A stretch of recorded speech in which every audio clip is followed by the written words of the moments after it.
Hello दोस्तों, मैं सौरभ हार्दिक स्वागत करता हूं आप सभी का आपके अपने परिवार द सॉल्यूशन इंस्टीट्यूट पे। तो आज हम लोग बात करने वाले हैं भाई यहाँ से बार्क एग्जाम के बारे में। जैसा कि आप सभी को पता है कि हमारे बार्क एग्जाम की डेट आ गई है, 18 तारीख से एग्जाम चालू है और फिटर का एग्जाम जो है वो 24 को है ना। जिन्होंने अभी तक नहीं देखा है कि भाई हमारा किस डेट को एग्जाम है, वो वीडियो आपको मिल जाएगा चैनल पे, है ना। आपको वीडियो वहां पे मिल जाएगा कि एग्जाम डेट कब है, तो आप वहां से जाके देख सकते हो। तैयारी करने का जो भी तरीका है, सारी रणनीति वहां पे बताई गई कि 25 दिन आपको किस तरह से बिताने, किस तरीके से तैयारी करनी है, ठीक है। तो वो लोग वीडियो देख सकते हैं जिन्होंने अभी तक नहीं देखा है।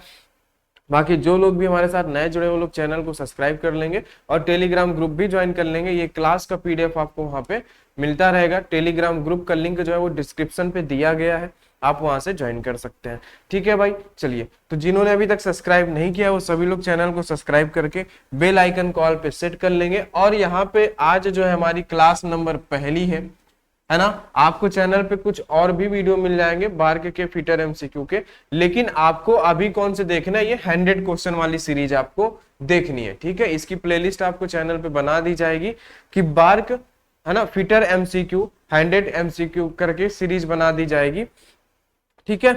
तो वहां पे आप देख लेना जाके, वहां पे आपको प्लेलिस्ट मिल जाएगी कि बार्क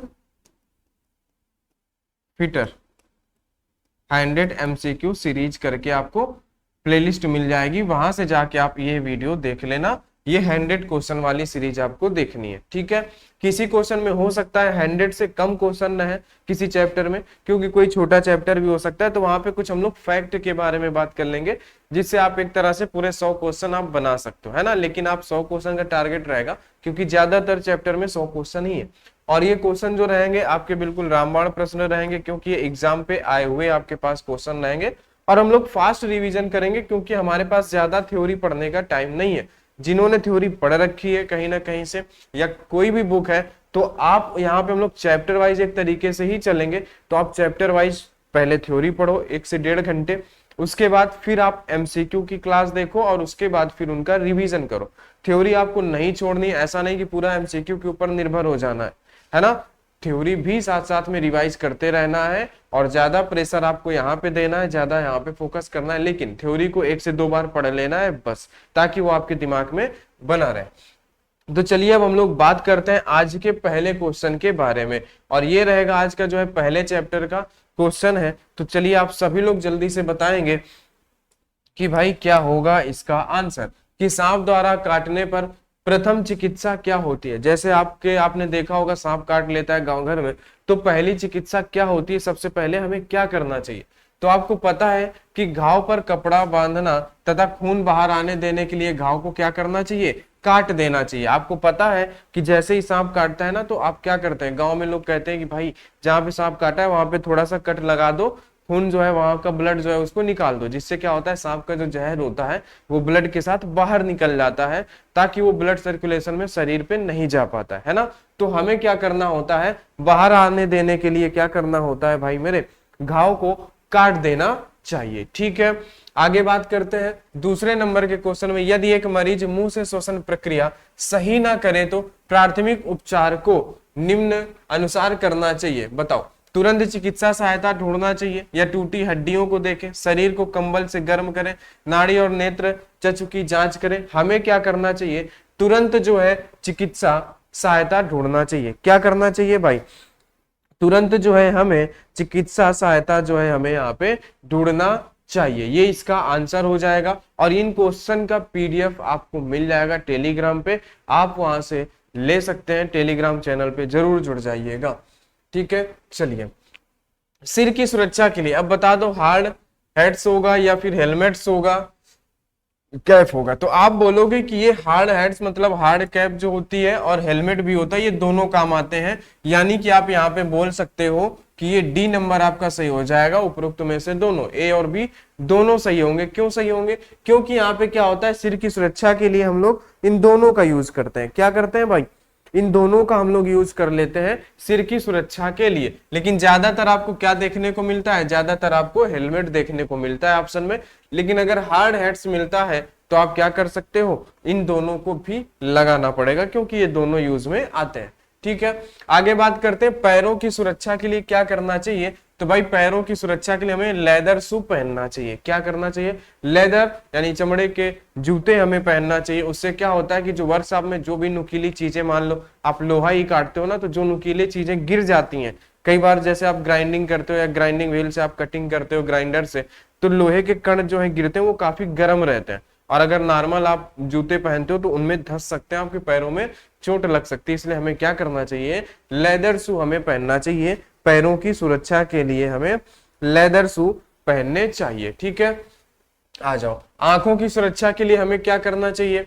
गॉगल्स हो गया, फेस शील्ड हो गया, ग्लास हो गया, ये सारी चीजें हमें क्या करती हैं? आंखों की सुरक्षा प्रदान करती हैं। फेस शील्ड तो पूरे फेस को ही ढक लेगा, तो आंखें भी सुरक्षित हो जाएंगी। ग्लासेस जो हैं ये भी हमारे क्या करेंगे? ये भी हमारे आंखों को सुरक्षा करते हैं, और गॉगल्स हैं ये भी हमारे आंखों की सुरक्षा करते हैं।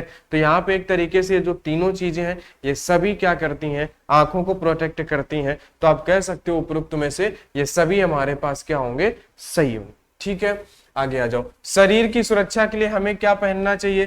तो भाई देखो, शरीर की सुरक्षा के लिए हमें क्या पहनना होता है? एप्रन पहनना होता है। क्या?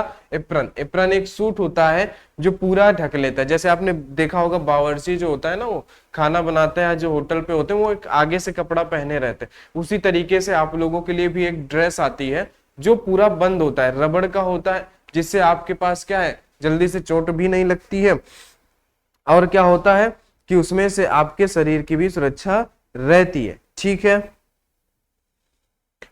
बात समझ गए आप? ठीक है, एप्रन भी यहाँ पे क्या हो जाएगा? एप्रन यहाँ पे आपका हो जाएगा। ठीक है, चलो आगे आ जाओ। एप्रन के अलावा आप यहाँ पे इन दोनों को भी कर सकते हो, है ना, जो ग्लव्स होता है, और ये शरीर की सुरक्षा एक तरीके से देखो पूरे संपूर्ण शरीर की सुरक्षा तो एप्रन कर लेता है, लेकिन हमारे जो ये ग्लव्स हैं ये हाथ की सुरक्षा करते हैं, है ना, और ये जो है हमारे पास ओवरलैश है ये भी हमारे शरीर की सुरक्षा के ही काम आते हैं दोनों, है ना। तो यहाँ से इन दोनों के भी सही होने के चांसेस भी रहते हैं। कई कई बुक में आपको ये दोनों ऑप्शन सही करके दिए जाएंगे कि ए और बी दोनों सही होंगे, और एप्रन भी, यानी कहीं कहीं आपको उपरोक्त सभी का भी मिल जाएगा, है ना।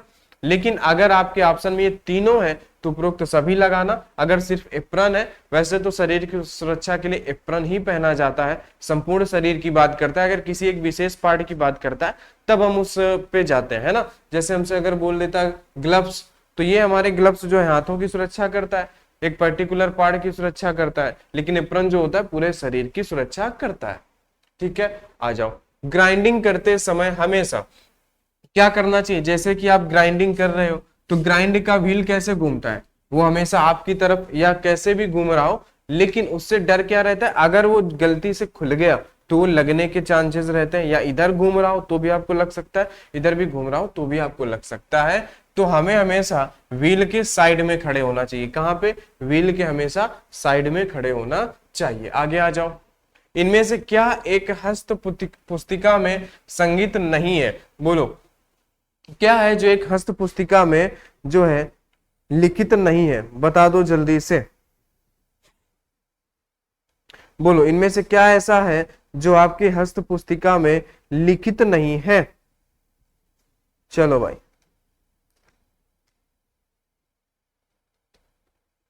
जल्दी से बता दो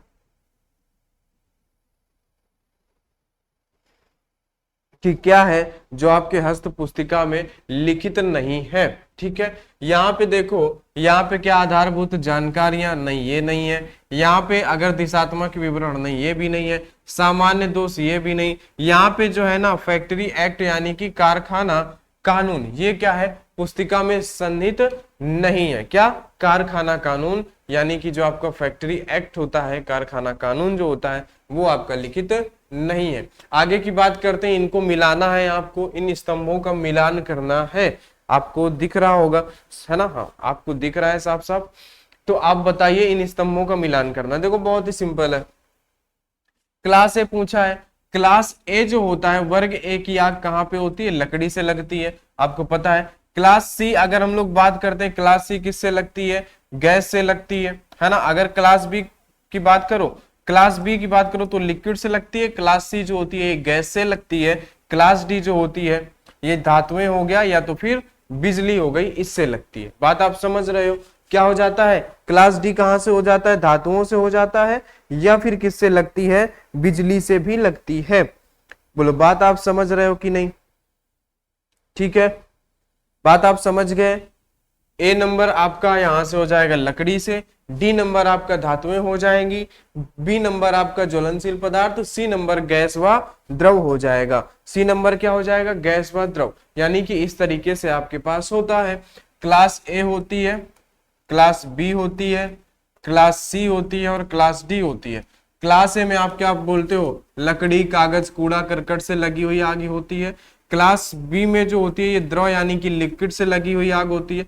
क्लास सी में गैस से लगी हुई आग होती है ना, गैस या एलपीजी होता है या द्रवित गैस होती है। डी नंबर में आप बोल सकते हो कि कुछ धातुएं और बिजली। क्लास डी में वैसे तो ज्यादातर क्या होता है, बिजली यानी कि इलेक्ट्रिसिटी का प्रयोग होता है, आग लगती है, लेकिन अब धातुएं भी यहाँ पे होती हैं। ठीक है, थ्योरी में आपने पढ़ा होगा। ये होती है classification, class A, B, class C, है ना, क्लास डी, है ना, इन सभी का। और इनके भी अग्निशामक यंत्र भी होते हैं, वो भी आपने पढ़ा होगा।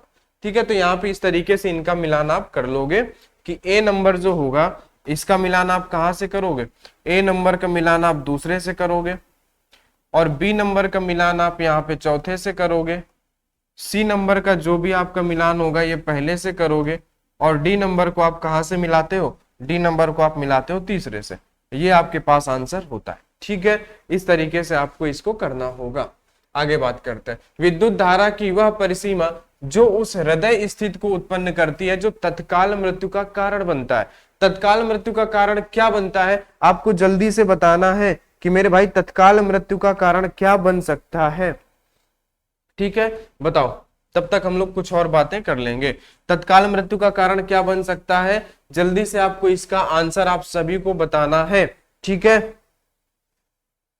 चलो, अगर यहाँ पे देखो, अगर आपके पास 1 से 8 एम्पियर का करंट रहता है तो इससे आपको क्या होता है, झटके महसूस होते हैं। क्या होते हैं, झटके महसूस होते हैं। ठीक है,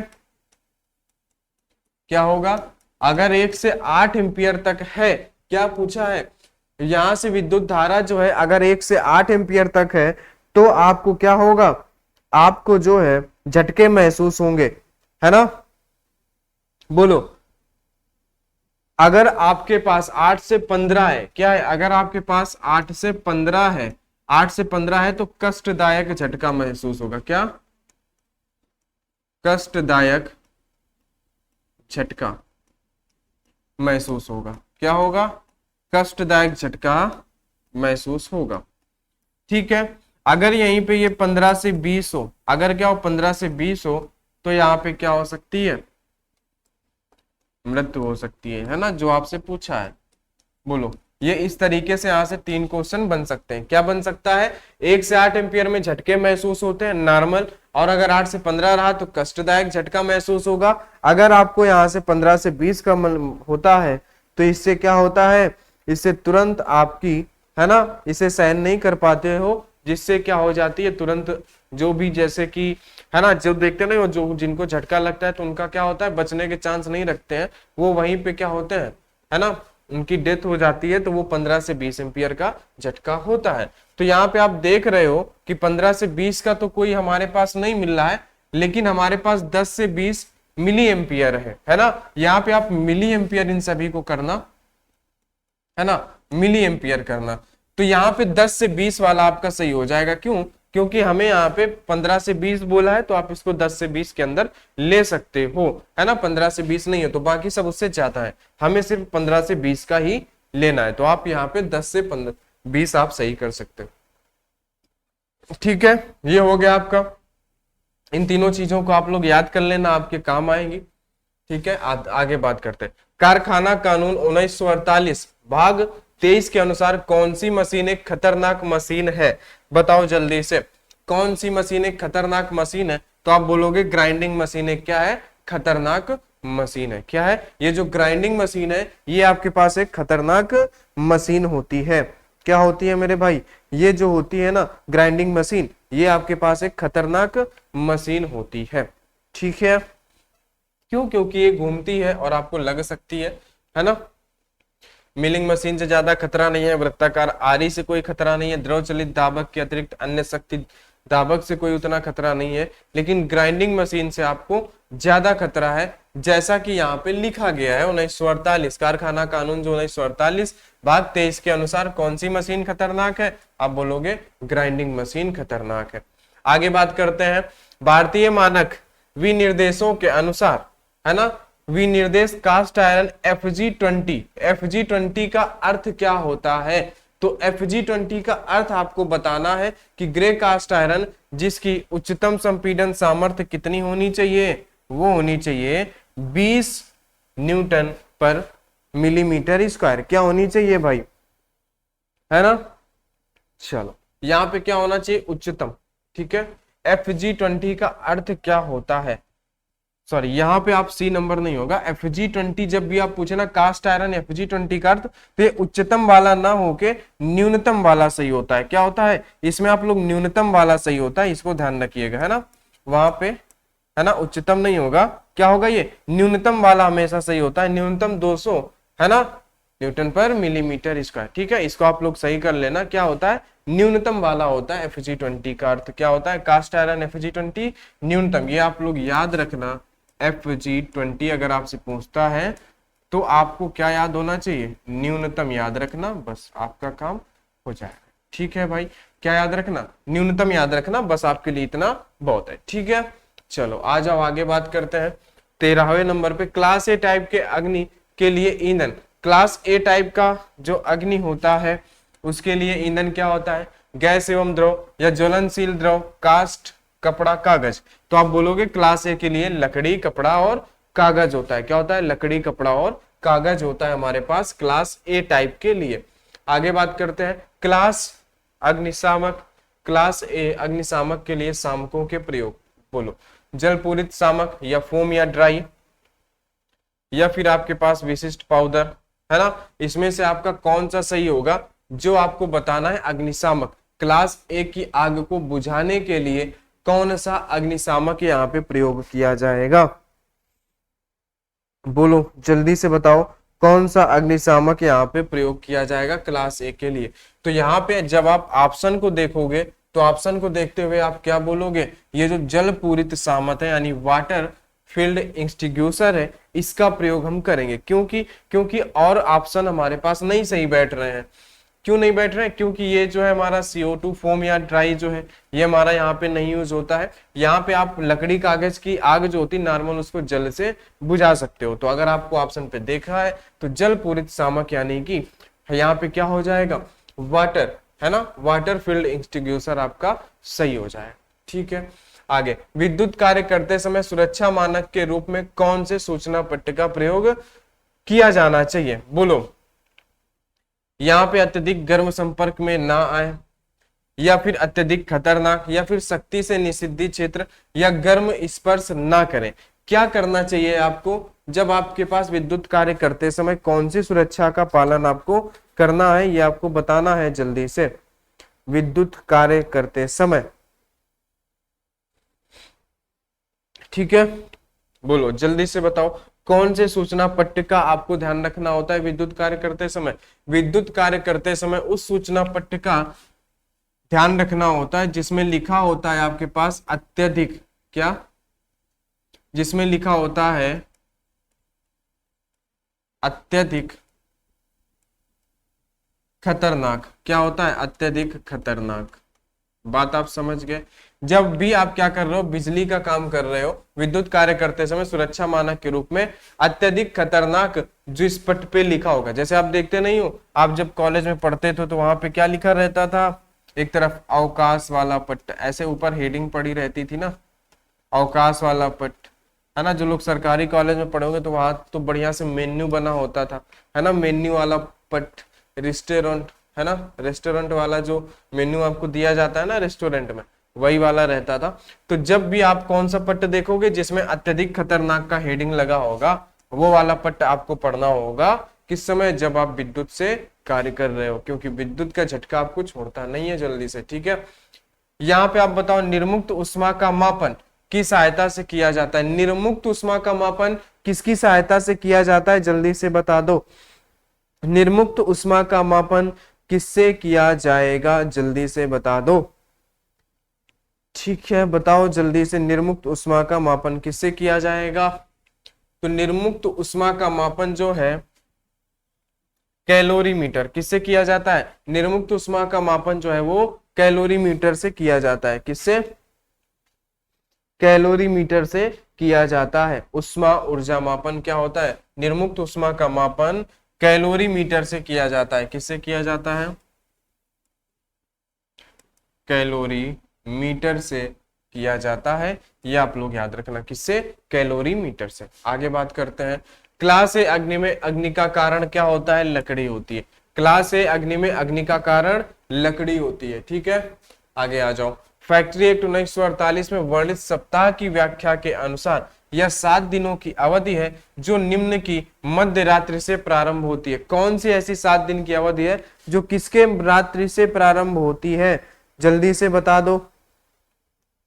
ठीक है, 7 दिनों की जो अवधि होती है 1948 में वर्णित सप्ताह की व्याख्या के अनुसार 7 दिनों की अवधि किससे प्रारंभ होती है, तो आप बोलोगे मंडे की रात्रि से, सोमवार की रात्रि से। किससे, आप बोलोगे कि जो सोमवार की रात्रि से मध्य रात्रि से प्रारंभ होता है उन 7 दिनों का चयन। किससे, सोमवार की मध्य रात्रि से। आगे बात करते हैं क्लास नंबर 19, है ना, क्लास 19 बोलना है। क्वेश्चन नंबर जो है आपका 19 है, निम्न में से दुर्घटना की रोकथाम में सहायक है। दुर्घटना के रोकथाम में कौन कौन सी जो है यहाँ पे ऑप्शन में कौन कौन सी चीजें दुर्घटना के रोकथाम में सहायक हैं, जल्दी से बताओ। आप पढ़ो इनको और देखो। स्वचालित सुरक्षा गार्ड, ये भी है। इंटरलॉक सुरक्षा गार्ड, ये सुरक्षा गार्ड क्या है, स्वचालित सुरक्षा गार्ड है। ये इंटरलॉक सुरक्षा गार्ड है, ये ट्रिप सुरक्षा गार्ड है। यानी ये सभी सेफ्टी गार्ड है। तो सेफ्टी गार्ड मतलब जो भी सुरक्षा गार्ड है ये सभी हमारी सुरक्षा के लिए जरूरी है, सभी हमारी सुरक्षा के लिए जरूरी है। बात आप समझ गए, दुर्घटना को रोकथाम में ये सभी गार्ड जो है जरूरी होता है। ठीक है, बात आप समझ गए। आगे बात करते हैं 20 नंबर, निम्न में से कौन औद्योगिक खतरे एवं दुर्घटना के कारण बनते हैं, बोलो। शोर व कंपन, खतरनाक लाइट व, है ना, उष्मा तथा आर्द्रता, ये सभी जो है हमारे पास एक तरीके से खतरे एवं दुर्घटना के कारण बनते हैं। ठीक है, दुर्घटना के कारण क्या होते हैं, ये सभी हमारे पास बनते हैं। जैसे आप मशीन में काम कर रहे हो, शोर हो रहा है, बहुत ज्यादा कंपन हो रहा है ना, आपको टीचर कुछ कह रहा है या जो है आपका मैनेजर कुछ कह रहा है, आप नहीं सुन पा रहे हो, आपसे गलती हो जा रही है, या आपको मशीन में किसी को दिख रहा है कि भाई आपके मशीन में एक खराबी है, कोई आपको बताने की कोशिश कर रहा है और आप ज्यादा शोर की वजह से नहीं सुन पा रहे हो, तो भी आपको खतरा है। या तो फिर आप क्या है, खराब लाइट व खराब वायु आवागमन से, है ना, खराब अगर लाइट है या दूषित वायु आ जा रही है तो भी आपको खतरा है। उष्मा और आर्द्रता से खतरा है ना, इन सारी चीजों से आपको खतरा रहता है। तो भारतीय बॉयलर अधिनियम 1923 कब लागू हुआ था, बताओ। भारतीय बॉयलर अधिनियम 1923 लागू हुआ सभी बॉयलर पर या 100 लीटर से अधिक क्षमता के बॉयलर पर, 100 लीटर से अधिक क्षमता के, ये दोनों बी और सी नंबर दोनों सेम ऑप्शन हो गए हैं क्या। 100 लीटर से अधिक क्षमता, बोलो जल्दी से। ये दोनों ऑप्शन सेम हो गए हैं, है ना, लेकिन यही ऑप्शन ही सही है, 100 लीटर से अधिक क्षमता के बॉयलर पर। ठीक है, 100 लीटर से अधिक क्षमता के बॉयलर पर, यही ऑप्शन आपका सही होगा, बी नंबर आपका सही होगा, है ना। दोनों ऑप्शन सेम है लेकिन यही जो सेम है यही वाला ही सही होगा कि जो है भारतीय बॉयलर अधिनियम 1923 किसके लिए लागू हुआ था, 1923 जो लागू हुआ था ये 100 लीटर से अधिक क्षमता के लिए, किससे, 100 लीटर से अधिक क्षमता के बॉयलर के लिए। ठीक है, 100 लीटर से अधिक क्षमता के बॉयलर के लिए लागू हुआ था। चलो आगे देखें, निम्न में से कौन सी युक्ति सुरक्षा को प्रोत्साहित करने के लिए प्रयोग की जाती है। अत्यधिक जुर्माना लगाना, प्रचार वाक्यों का लिखना, यहाँ पे क्या हो जाएगा, प्रचार वाक्यों का लिखना क्या होता है, सुरक्षा को प्रोत्साहित करती। क्यों, वहां पे लिखा होता है कि भाई यहाँ पे करंट लग जाएगा, यहाँ पे ये चीजें हो जाएंगी जो लिखी हुई होती है, यानी कि प्रचार वाक्यों का लिखना आपको ज्यादा सुरक्षा प्रदान करता है। क्या करता है, प्रचार वाक्यों का लिखना। ठीक है, आगे आ जाओ, चलो आगे बता दो जल्दी से क्या होगा। ठीक है, कि यदि दक्षतापूर्ण प्रक्रिया द्वारा किसी उत्पाद को पर्यावरणीय रूप से निरोधक बनाया जाए तो निम्न में से कौन सा सही होगा। अगर किसी उत्पाद प्रक्रिया द्वारा, है ना, दक्षतापूर्ण प्रक्रिया द्वारा उत्पाद को पर्यावरणीय रूप से निरोधक बनाया जाए तो फिर भी वह लाभदायक हो सकता है। क्या हो सकता है? अगर किसी को निरोधक बनाया जाए दक्षतापूर्ण प्रक्रिया द्वारा, है ना, उत्पाद को पर्यावरणीय रूप से निरोधक बनाया जाए तो फिर भी वह लाभदायक आपके लिए होगा। ठीक है, आगे आ जाओ। आग को निम्न में से किस वर्ग में रखा जाता है? आग को, है ना, कितने वर्ग हैं? आग के जो है 4 वर्ग हैं, class A, class B, class C और क्लास डी। ये 4 वर्गों में इसको रखा जाता है। कितने वर्गों में? 4 वर्गों में। आगे बात करते हैं, क्लास ए से लगी आग जो होती है वो लकड़ी कागज से लगी हुई आग होती है। किससे? लकड़ी व कागज से लगी हुई आग होती है। आगे बात करते हैं, क्लास बी से लगी आग जो होती है वो तरल पदार्थों से यानी कि लिक्विड से लगी आग होती है ना। क्लास बी में जो भी आएगा वो क्या होगा? लिक्विड से लगी आग होगी। ठीक है, आगे बात करते हैं, क्लास डी में लगी आग जो होगी वो विद्युत से लगी आग होगी। क्या होगी? क्लास डी में जो भी लगी हुई आग होगी वो विद्युत से लगी हुई आग होगी। ठीक है, चलो आगे बात करते हैं कि विद्युत से लगी आग को बुझाने के लिए, विद्युत से लगी आग को बुझाने के लिए कार्बन टेट्राक्लोराइड इंस्टिग्यूसर यानी कि सीटीसी फायर इंस्टिग्यूसर का प्रयोग किया जाता है, जिसे आप लोग बोलते हो, इसका फुल फॉर्म होता है कार्बन टेट्रा क्लोराइड। ठीक है, मीनिंग आप लोग देख लेना क्या होता है। कार्बन टेट्राक्लोराइड ये सीटीसी का फुल फॉर्म होता है। आगे बात करते हैं, गैस से लगी आग को निम्न में से किसके द्वारा बुझाया जाता है? तो आप बोलोगे ड्राई पाउडर अग्निशामक यंत्र के द्वारा गैस से लगी आग को बुझाया जाता है। किसके द्वारा? गैस से लगी आग को जो है बुझाया जाता है वो किसके द्वारा? ड्राई पाउडर के द्वारा बुझाया जाता है। ठीक है, आगे आ जाओ। CO2 का प्रयोग किस प्रकार की आग को बुझाने के लिए किया जाता है? जल्दी से बता दो, CO2 का प्रयोग किस प्रकार की आग को बुझाने के लिए किया जाएगा? चलो बोलो बोलो भाई, जल्दी से बोलो। ठीक है,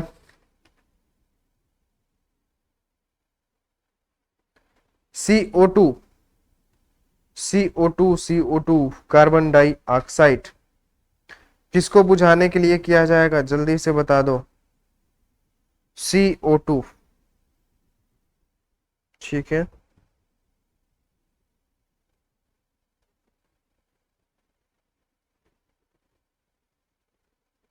एक मिनट रुकना सभी लोग, है ना, आंसर करो सभी लोग, है ना। आंसर तो आप कर नहीं सकते हो क्योंकि रिकॉर्डेड क्लास है, तो आप लोग अपने मन में ही आंसर कर लिया करो। ठीक है, चलिए।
चलो भाई, कहाँ थे हम लोग? बात करते हैं। ठीक है, थोड़ा सा काम था। CO2 का प्रयोग किस प्रकार की आग को बुझाने के लिए किया जाता है? कार्बन डाइऑक्साइड का प्रयोग। तो CO2 का प्रयोग जो है क्लास ए के लिए किया जाता है। क्यों किया जाता है? ये आपने थ्योरी पढ़ी होगी, है ना। अगर आपने फायर एक्सटिंग्विशर सही से पढ़ा होगा, है ना, तो वहां पे क्या होता है कि जो सोडियम बाइकार्बोनेट होता है और हमारा वहां पे एक, है ना, केमिकल होता है जिसके मिलने से CO2 बनती है, और CO2 क्या होती है? ऑक्सीजन का कनेक्शन काट देती है, जिससे क्या हो जाता है? जिससे आग बुझ जाती है। ये क्लास ए पे होता है। आगे यहाँ पे फोम एक्सटिंग्विशर का प्रयोग क्लास बी के लिए, किसके लिए? फोम का जो है वो लिक्विड के लिए किया जाता है, ये आप याद रखना। जो फोम फायर एक्सटिंग्विशर या फोम एक्सटिंग्विशर होगा, इसका प्रयोग हमेशा क्लास बी के लिए किया जाता है। फोम का जो होगा ये हमेशा क्लास बी के लिए होता है। और जो हमारे पास सोडा एसिड एक्सटिंग्विशर होता है, ये हमेशा किसके लिए प्रयोग होता है? सोडा एसिड एक्सटिंग्विशर क्लास ए के लिए प्रयोग होता है। इसी को आप CO2 भी कह सकते हो, ठीक है। कार्बन डाइऑक्साइड वाला भी इसी कह सकते हो, क्योंकि इसी में मिलने से कार्बन डाइऑक्साइड बनता है, ठीक है। इसमें दो तरह के सिलेंडर होते हैं, एक होता है बाहरी सिलेंडर, एक छोटा सा आंतरिक सिलेंडर, ठीक है। बाहर वाले में सोडियम बाइकार्बोनेट भरा होता है, अंदर में सल्फ्यूरिक अम्ल या शायद कुछ ऐसे होता है, ठीक है। बोलो, तो जिसके मिलने से CO2 बन जाती है। आगे बात करते हैं, वर्कशॉप में आग लगने पर क्या करना चाहिए? चुपचाप देखना चाहिए या तुरंत बाहर निकलने का प्रयास करना चाहिए, है ना। सभी लोगों को लगेगा कि भाई, सभी लोग करते क्या, जैसे ही वर्कशॉप पे आग लगेगी सब बोलेंगे चलो निकलो यहाँ से, बाहर निकलो, है ना। लेकिन जो मेन होगा, जो अच्छा बालक होगा, वो क्या करेगा? बिजली का मेन स्विच, है ना, मेन स्विच तुरंत क्या करेगा? बंद करेगा। क्या करेगा? बिजली का मेन स्विच जो होता है वो तुरंत बंद कर देता है, ठीक है। बिजली का मेन स्विच हमें क्या कर देना चाहिए? बंद कर देना चाहिए, ठीक है। आगे बात करते हैं, यदि कार्यस्थल पर बिजली जाने से अंधेरा हो जाए तो क्या करना चाहिए? भगदड़ नहीं मचाना चाहिए, है ना। वैकल्पिक रोशनी का प्रबंध करना चाहिए, टॉर्च वार्च जलाना चाहिए। बाहर निकलना हो तो सीढ़ियों का प्रयोग करना चाहिए, है ना। भगदड़ नहीं मचाना चाहिए, यानी कि यहाँ पे क्या सही हो जाएगा? यहाँ पे आपका सही हो जाएगा, ये सभी सही हो जाएगा, उपरोक्त सभी, है ना। अगर बिजली चली जाए तो भागना नहीं चाहिए, और हमें क्या है? किसी ना किसी टॉर्च का प्रयोग करना चाहिए। हैमर प्रयोग करते समय नजर रखनी चाहिए कहां पर, है ना। हैमर का जो है प्रयोग करते समय हमें नजर कहां रखनी चाहिए? बताओ, चीजल के हेड पर, या फिर हमें जॉब पर, या फिर हैमर पर रखना चाहिए? बोलो जल्दी से बता दो। तो आप बोलोगे कि भाई हैमर का जब हम प्रयोग करते हैं तो हमें नजर जॉब पर रखनी होती है, ना कि चीजल के हेड पर, क्योंकि हमें जॉब काट रहे होते हैं। अगर हम चीजल के हेड पर नजर रखेंगे तो कहीं ना कहीं हमारे जॉब में क्या हो जाएगा? गलत इफेक्ट हो जाएगा। सांस से संबंधित सुरक्षा के लिए प्रयोग किया जाता है, क्या प्रयोग किया जाता है? बताओ जल्दी से। फिल्टर रेस्पिरेशन या क्या प्रयोग किया जाता है? जल्दी से बता दो, ठीक है। तो आप बोलोगे कि भाई यहाँ पे जो है फिल्टर रेस्पिरेशन यानी कि कृत्रिम श्वसन का प्रयोग किया जाता है। किसका? जो हमारे पास होता है कृत्रिम श्वसन, इसका प्रयोग हमारे पास किया जाता है। बात आप समझ गए। आगे बात करते हैं, निम्न में से कौन सा कारण दुर्घटना का कारण नहीं है? ठीक है, बोलो। यहाँ पे हो जाएगा खतरे की प्रति असावधानी, लापरवाही। ये सुरक्षा का आदर करना, यानी जो सुरक्षा नियम है उसका पालन करोगे तो वो खतरा से आप बच जाओगे, है ना। दुर्घटना का कारण नहीं होगा अगर आप उनका पालन करते हो। तेलीय पदार्थ को आग बुझाने हेतु कौन सा अग्निशामक प्रयोग किया जाता है? लिक्विड से जो भी होगा उसके लिए हम क्या करेंगे? फोम फायर एक्सटिंग्विशर जो होता है उसका प्रयोग करते हैं। किसका? तेलीय पदार्थों के लिए फोम फायर का प्रयोग किया जाता है। क्या प्रयोग किया जाता है भाई? तेलीय पदार्थों के लिए फोम फायर एक्सटिंग्विशर का प्रयोग किया जाता है। विद्युत आग बुझाने के लिए कौन अग्निशामक का प्रयोग करेंगे? तो आप बोलोगे CTC। किसका प्रयोग करते हो? CTC अग्निशामक यंत्र का प्रयोग करोगे, ठीक है। बात आप समझ गए। आगे, शुष्क रसायन वाले अग्निशामक कहाँ प्रयोग किए जाते हैं? जो शुष्क होते हैं, जिन्हें आप फोम बोलते हो, शुष्क रसायन वाले आपके कहाँ प्रयोग किए जाएंगे? जल्दी से बता दो। शुष्क रसायन वाले अग्निशामक यानी जो CTC होता है उसी को हम लोग क्या बोलते हैं? शुष्क रसायन, जो विद्युत से लगी आग को बुझाने के लिए किया जाता है। शुष्क रसायन क्या होगा जिसे आप CTC कह सकते हो? ये विद्युत से लगी आग को बुझाने के लिए प्रयोग किए जाते हैं, ठीक है। आगे बात करते हैं, सोडा एसिड अग्निशामक किस आग को बुझाने के लिए? लकड़ी की आग को बुझाने के लिए प्रयोग किया जाता है सोडा एसिड अग्निशामक। आगे, श्रेणी बी की आग कौन सी होती है? श्रेणी बी की जो आग होती है तेल पेट्रोलियम आदि से लगी आग होती है, यानी लिक्विड से लगी आग होती है। ये लकड़ी वाली आग हो जाएगी आपकी क्लास ए की, LPG हो जाएगी C की, और अधिक और धातुओं से लगी हुई हो जाएगी D की। ये जो होगी ये होगी आपके पास क्लास बी की, है ना। तीनों चारों प्रकार की यहाँ पे आग दी गई है, आप यहाँ से देख सकते हो। अब यहाँ पे आपको बताना है जो सिंबल होते हैं, सिंबल आपको बताना होता है। ये चार तरह के होते हैं। पहले अगर बात करें, एक सिंबल गोल और क्रॉस कलर का होता है। क्रॉस होता है जिसे आप क्या बोलते हो? निषेधात्मक संकेत, है ना, ये चिन्ह पहचानने की है। दूसरा होता है आपके पास ये गोल होता है जिसे आप बोलते हो आदेशात्मक संकेत। क्या होता है? ये होता है आदेशात्मक संकेत। एक होता है आपके पास ट्रायंगल का, ये होता है चेतावनी संकेत, है ना। एक होता है आपके पास स्क्वायर का, ये होता है सूचनात्मक संकेत। ये चार होता है, ठीक है, सूचनात्मक संकेत। इसे तो आप याद कर सकते हो, चेतावनी है, ये सूचनात्मक है। इन दोनों में क्या है, जिसमें क्रॉस होता है वो निषेधात्मक संकेत होता है, जिसपे गोला होता है वो आदेशात्मक संकेत होता है। अब यहां से आपसे पूछा क्या है, जहर के खतरे को दिखाने के लिए इनमें से किसका प्रयोग किया जाएगा? तो जहर के खतरे को दिखाने के लिए, यानी जो जहर का खतरा है, चेतावनी वाला काम है, वो त्रिभुज से किया जाएगा। और ये जो सिंबल होता है ये जहर के खतरे का सिंबल होता है, जो इसके अंदर ये बना हुआ है, ठीक है। बात समझ गए? ये विकिरण का हो जाएगा, आगे आएगा तब बात करेंगे। एक रेगुलेटर यूनिट को दर्शाने के लिए निम्न में से किस संकेत का प्रयोग किया जाता है, ये आपको बताना है।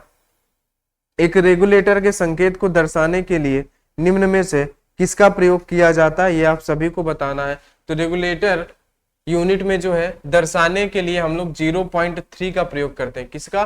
0.3 का प्रयोग करते हैं। आगे निम्न में से क्या बताना है, फिलेट वेल्ड का वेल्डन चिन्ह कौन सा है, ये आपको बताना है। फिलेट वेल्ड का वेल्डन चिन्ह कौन सा है, ये आपको बताना है। तो आप सभी लोग जल्दी से बताओ फिलेट का क्या होगा, ठीक है, बोलो। फिलेट का हमारे पास ये हो जाएगा फिलेट वेल्डन का, ठीक है। ये हमारे पास हो जाएगा सिंगल वी। क्या हो जाएगा? ये सिंगल वी हो जाएगा। अगर इसी तरह नीचे बना हो जाएगा तो ये हमारे पास डबल वी हो जाएगा। एक हमारे पास इस यू तरह होता है, ये हमारे पास सिंगल यू होता है। अगर यही यू दोनों तरफ की बन रहा है, इस तरीके से अगर आप जोड़ लगा रहे हो किसी भी मेटल में, तो वो क्या बन जाता है, ये बन जाता है डबल यू। क्या बन जाता है? Double U. और ये सिंगल वी कैसे बनता है, जब आप किसी में इस तरीके से जोड़ लगाते हो तो ये सिंगल वी बनता है। अगर आप इसी में इधर को भी जोड़ लगाते हो तो ये डबल वी बन जाता है, ठीक है। बात आप समझ गए इतनी? चलो आगे बात करते हैं। चित्र में दर्शाया गया चिन्ह किस वर्ग का है, बताओ जल्दी से, किस वर्ग का है? इंफॉर्मेशन या प्रोहिबिशन सिंबल या वार्निंग या मैनिडेटरी सिंबल, किसका है? तो आप बोलोगे निषेधात्मक का, यानी प्रोहिबिशन सिंबल का है। किसका है? निषेधात्मक का, ठीक है। निषेधात्मक यानी ये क्रॉस बार है, ये किसी काम को क्या कर रहा है, मना कर रहा है ना। साफ तो नहीं दिख रहा, लेकिन ये क्रॉस बार का मतलब होता है काम को मना करना। यानी निषेधात्मक यानी प्रोहिबिशन सिंबल जो होता है, इसको ये दर्शाता है। किसको दर्शाता है? जो काम को मना करता है, ठीक है। चलो आगे बात करते हैं। चित्र में दर्शाया गया चिन्ह किस वर्ग का है, तो आप बताओगे वार्निंग सिंबल है। किसका है ये? चेतावनी का है। जैसा कि आपको अभी ये चारों बताए गए थे, किसका है? ये वार्निंग का सिंबल है, चेतावनी का सिंबल है। आगे बात करें, अगर ये केवल गोला होता है तो ये हमारे पास आदेशात्मक संकेत होता है। क्या होता है? ये हमारे पास आदेशात्मक संकेत होता है। क्या होता है?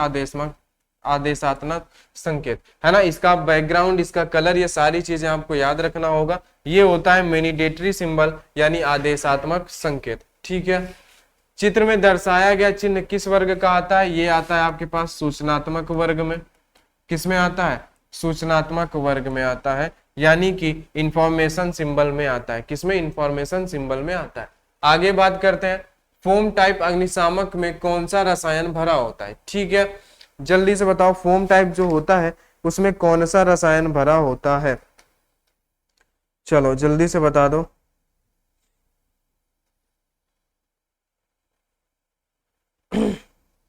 फोम में कौन सा रसायन जो है वो भरा होता है, ये आपको बताना है, ठीक है। चलो बोलो।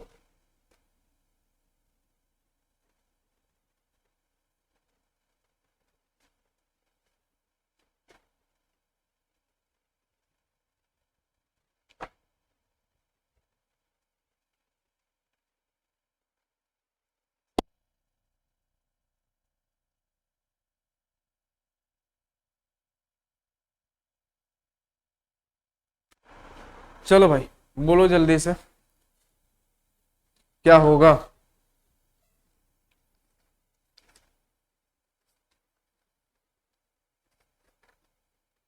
क्या भरा जाएगा? फोम टाइप अग्निशामक में क्या भरा जाएगा, जल्दी से बता दो। ठीक है, इसमें क्या होगा, इसमें भरा जाएगा सोडियम बाइकार्बोनेट। ये क्या होता है, ये होता है सोडियम बाइकार्बोनेट। क्या होता है, सोडियम बाइकार्बोनेट।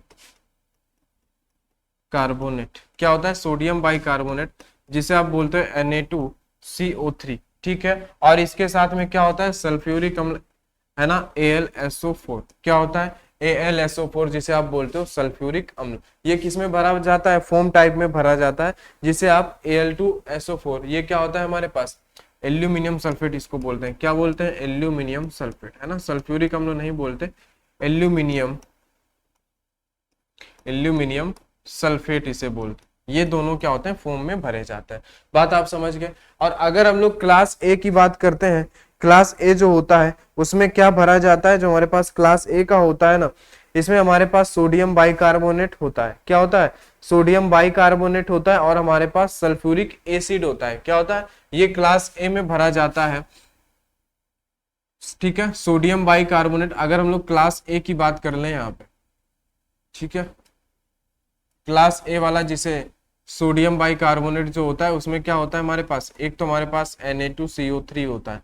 क्या होता है हमारे पास, ये सोडियम बाइकार्बोनेट जो होता है ये हमारे पास भरा होता है, जो हमारे पास सोडा एसिड इंस्टिग्यूसर होता है। क्या होता है, सोडा एसिड इंस्टिग्यूसर होता है, उसमें सोडियम बाइकार्बोनेट, और आपके पास क्या भरा होता है, सल्फ्यूरिक एसिड भरा होता है, जिसे आप क्या कहते हो, H2SO4। क्या भरा होता है, H2SO4 भरा होता है। क्या होता है, H2SO4 भरा होता है, ये क्लास ए वाले में, यानी कि जिसे आप कहते हो सोडा एसिड एक्सटिंग्विशर। क्या होता है भाई मेरा, सोडा एसिड एक्सटिंग्विशर जिसे आप कहते हो, ये भरा होता है। क्या,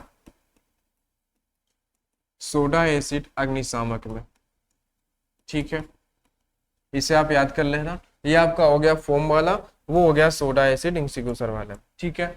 ये आपके 50 क्वेश्चन हो गए, ठीक है। इस चैप्टर में क्या था हमारे पास, ये 50 क्वेश्चन थे जो आपसे पूछे गए हैं, ठीक है। आगे की बातें भी हम लोग करते हैं, आपको 100 क्वेश्चन बोला गया था, और भी कुछ आपके लिए यहाँ पे फैक्ट है जिन्हें आपको पढ़ना होगा, ठीक है। आपको दिख रहा होगा साफ साफ, ठीक है ना। और ये PDF भी आपको मिल जाएगा टेलीग्राम पे। लाल रंग का बॉर्डर तथा लाल रंग की क्रॉस पट्टी किस प्रकार के संकेत में होती, आपको अभी बताया गया था कि ये जो होता है क्रॉस बार, यानी कि क्या पूछा है आपसे, क्रॉस पट्टी किस में होती है, आपको बताया गया था ये निषेधात्मक में होती है। यही आपको यहाँ पे बोलना है, निषेधात्मक पे, ठीक है। उसके बाद विद्युत तारों में लगी हुई आग को बुझाने के लिए प्रयोग किया जाने वाला अग्निशामक यंत्र कार्बन टेट्राक्लोराइड। जहां पे भी लाइट से लगी आग होगी वहां पे कार्बन टेट्राक्लोराइड का प्रयोग करेंगे। उसके बाद कृत्रिम श्वास क्रिया की सरलतम विधि क्या होती है, मुंह से मुंह में हवा भरना, ठीक है, ये भी आपने पढ़ा होगा।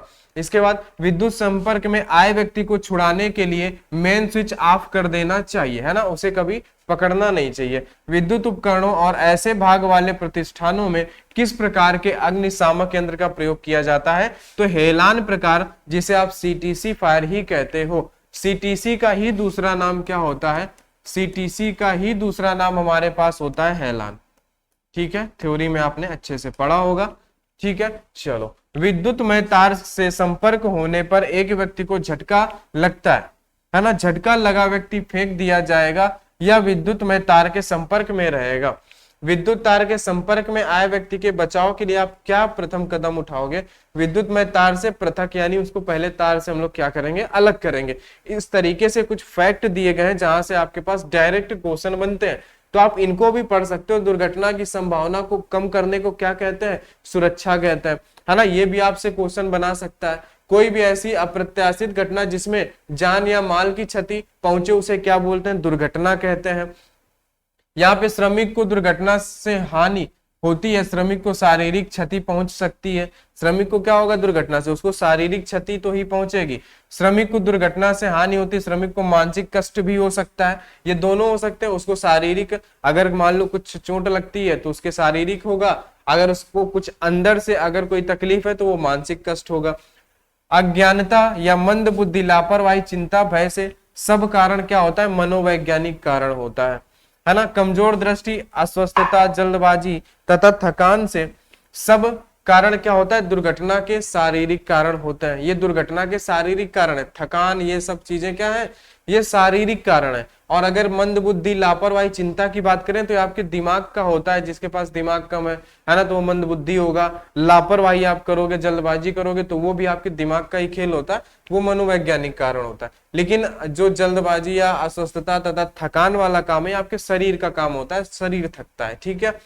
दुर्घटना को रोकथाम की जाती है उद्योगों को आर्थिक क्षति से बचाने के लिए। दुर्घटनाओं की रोकथाम क्यों की जाती है? उद्योगों को आर्थिक क्षति से बचाने के लिए। तो इन क्वेश्चन को भी आप तैयार कर लेना, ये पीडीएफ आपको मिल जाएगा टेलीग्राम पे, टेलीग्राम पे आप जुड़ जाना। यहां से भी कम से कम 50 क्वेश्चन है इसके अंदर जो ये आपको दिया जाएगा, तो ये पूरे आपके पास 100 क्वेश्चन हो जाएंगे, है ना।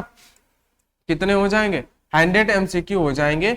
और अगले चैप्टर में भी आपके पास क्या रहेंगे? अगले चैप्टर में भी हम लोग हर एक क्लास 100 क्वेश्चन की ही करेंगे, है ना। 50 क्वेश्चन हमने देख लिए, और ये कुछ फैक्ट हैं जो 50 से लगभग ज्यादा होंगे, 50 ही होंगे, कम नहीं होंगे। इनको भी आप लोग तैयार कर लेना, यहाँ से भी आपके पास क्या है, डायरेक्ट क्वेश्चन बनते हैं, ठीक है भाई।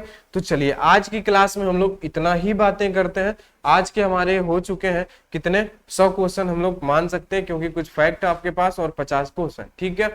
तो ये थी आपके पास पहली 100 क्वेश्चन की सीरीज जो थी, पहली थी। और आपको एमसीक्यू की क्लास यही वाली देखनी है जिसपे ये 100 क्वेश्चन लिखा रहे, ठीक है। पहली क्लास है आज की, है ना। थंबनेल आप देख सकते हो, ये क्लास आपको देखनी है, प्लेलिस्ट आपको मिल जाएगी चैनल पे, वहां से आप देख लेना।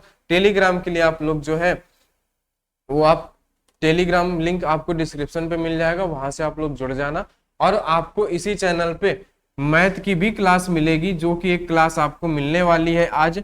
तो जो लोग अभी तक चैनल को सब्सक्राइब नहीं किए, वो चैनल को सब्सक्राइब करके जुड़ जाना यहाँ पे, और यहाँ पे पर डे क्लास आपको मिलती रहेगी, है ना। फिटर एमसीक्यू की 2 क्लास मिलेंगी, और मैथ की 1 क्लास या 2 क्लास आपको बराबर जो है मिलती रहेंगी। एमसीक्यू आपको 4000 के लगभग क्वेश्चन यहाँ पे आपको करा दिए जाएंगे, 4000 प्लस क्वेश्चन ही आपको यहाँ पे कराए जाएंगे। इसके लिए आप लोग चैनल के साथ जुड़े रह सकते हैं, बेल आइकन को ऑल पे सेट किए रहना, ठीक है भाई। तो चलिए आज की क्लास में इतना ही। वीडियो में लास्ट तक बने रहने के लिए सभी का बहुत बहुत धन्यवाद। आगे हम लोग मिलते हैं नेक्स्ट वीडियो में।